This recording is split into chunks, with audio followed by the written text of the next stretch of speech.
আমরা অবশ্যই এটা পুনরায় ইনভেস্টিগেশন করব, আপনাকে কথা দিচ্ছি। আপনাদের প্রতি অনুরোধ, আপনারা বস্তুনিষ্ঠ রিপোর্টিং করা অব্যাহত রাখেন। এটা একটা বড় চক্র, খুব জটিল একটা ব্যাপার। আপনারা সারাক্ষণ এই সমস্ত বিষয় রিপোর্ট করতে থাকেন। আমরা যদি কোনো অন্যায় করি, ভুল করি, এক বিন্দু ছাড় দিবেন না। সবসময় আমাদের উপর একটা ওয়াচডগ বডি রেখেন। আর এটা কর্মবাজারে যেটা বলেছিলেন স্থবিরতা আছে, এটা তো আন্তর্জাতিক বাজারে স্থবিরতা থাকলে আমাদের কিছু করা নাই। যেমন মালয়েশিয়া সব দেশ থেকেই বন্ধ করে দিয়েছে, এখন প্ল্যান্টেশন সেক্টরে কিছু লোক নেওয়ার চেষ্টা করছে হয়তো। আপনাকে একটা জিনিস বলি, আমাদের কাছে তো কাগজপত্র লিখে ওনারা বলছেন যে টাকা বুঝে পেয়েছি। তার মধ্যে অনেক থ্রেড থাকতে পারে, অনেক ম্যানিপুলেশন থাকতে পারে। সমস্ত কাগজপত্র পাওয়ার পর আপনাদের মতো সাংবাদিকদের সহযোগিতায় আমরা আবার ইনভেস্টিগেশন করব। এখন যেই লোকটা ধরেন তার 5 লাখ টাকা ধরেন ফেরত পাওয়ার কথা, সে 2 লাখ টাকা পেয়ে হয়তো লিখে দিচ্ছে, আজকে লিখে দিচ্ছে। 3 মাস পর যখন আমরা ইনভেস্টিগেশন করবো তখন তো তার দায় দায়িত্ব থাকবে না। আমরা অবশ্যই এটা পুনরায় ইনভেস্টিগেশন করব, আপনাকে কথা দিচ্ছি। আপনাদের প্রতি অনুরোধ, আপনারা বস্তুনিষ্ঠ রিপোর্টিং করা অব্যাহত রাখেন। এটা একটা বড় চক্র, খুব জটিল একটা ব্যাপার। এখানে মন্ত্রণালয় একার পক্ষে অনেক কিছু করা সম্ভব, আপনারা সহযোগিতা করলে আরও অনেক বেশি কিছু করা সম্ভব।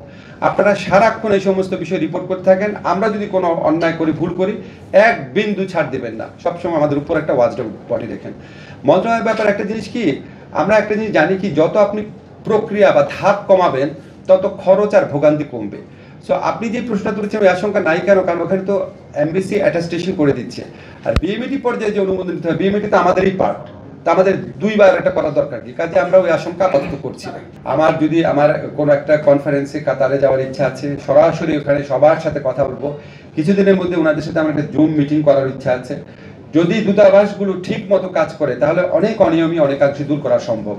আমরা কোনো বুলেট প্রুফ সিস্টেম পাবো না, বাট আমরা প্রতিনিয়ত চেষ্টা করে যাব এটাকে ভোগান্তি দুর্নীতি সর্বনিম্ন পর্যায়ে নেমে আনার জন্য। একটা হচ্ছে কি, জিরো কস্ট বলতে বুঝিয়েছেন ওনারা যে মানে নন ডকুমেন্টেড কস্ট, যেটা বিভিন্ন মানে দুর্নীতিমূলকভাবে দিতে হয়, সেটা তো জিরো করার তো লক্ষ্য আমাদের থাকবেই। তবে আমাদের প্রাথমিক লক্ষ্য হচ্ছে এজেন্টদেরকে দায়বদ্ধতার, সাব এজেন্টদেরকে দায়বদ্ধতার মধ্যে এনে যত পারা যায় ভোগান্তি থেকে রক্ষা করার কি। আমাদের মূল অবজেক্টিভ হচ্ছে যেই টাকাটা ওনাদেরকে বৈধভাবে দিতে হয় তার বাইরে যেন 1 টাকাও দিতে না হয়। কিন্তু আমাদের তো কোনো ম্যাজিক ফর্মুলা নাই, আমরা আস্তে আস্তে আগাবো। যতদিন যাবে তত এই কস্টটা কমে আসবে, এই লক্ষ্যে আমরা কাজ করবো, এটা আপনাদেরকে আমরা প্রতিশ্রুতি দিচ্ছি। আর একটা কর্মবাজারে যেটা বলেছিলেন স্থবিরতা আছে, এটা তো আন্তর্জাতিক বাজারে স্থবিরতা থাকলে আমাদের কিছু করা নাই। যেমন মালয়েশিয়া সব দেশ থেকেই বন্ধ করে দিয়েছে, এখন প্ল্যান্টেশন সেক্টরে কিছু লোক নেওয়ার চেষ্টা করছে হয়তো। তো এটা আমরা চেষ্টা করবো, আমরা একটু অন্য নতুন মার্কেট খোঁজার চেষ্টা করছি। পূর্ব ইউরোপিয়ান কিছু দেশে কিছু মার্কেট ওপেন হচ্ছে, সোভিয়েত ইউনিয়নের মার্কেট ওপেন হচ্ছে রাশিয়াতে।